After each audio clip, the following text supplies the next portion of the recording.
Russia dropped at least one-third of U.S. Treasury bonds in May. The U.S. Treasury Department released a list on Tuesday of the 33 major holders of U.S. Treasury securities.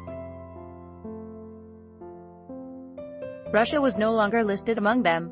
In May, Russia's holdings of U.S. bonds fell below the $30 billion threshold, according to the U.S. Treasury Department's report.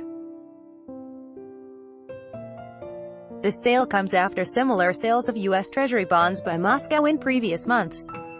In April, Russia sold roughly half of the U.S. Treasury bonds it owned, bringing the total to $48 billion. This put Russia on the 22nd place of the list of main U.S. Treasury bondholders. In March, Russia also sold Treasury bonds in the amount of $1.6 billion. The biggest change occurred in February, when Russia reduced its U.S. Treasury bond portfolio by a massive $9.3 billion.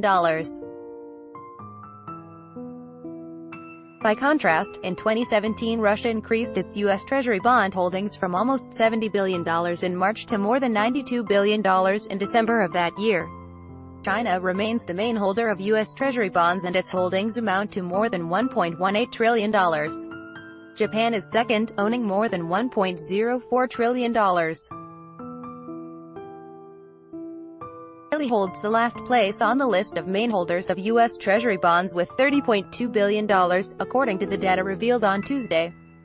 Meanwhile, foreign purchases of U.S. Treasury securities plus banking flows yielded a $69.9 billion net inflow of financial capital into the United States in May, the U.S. Department of the Treasury announced in a monthly report.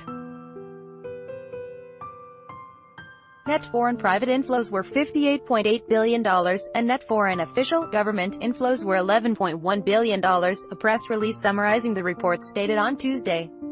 The report includes foreign purchases and sales of long-term and short-term U.S. Treasury securities, as well as changes in U.S. bank deposits held by foreigners, the release said.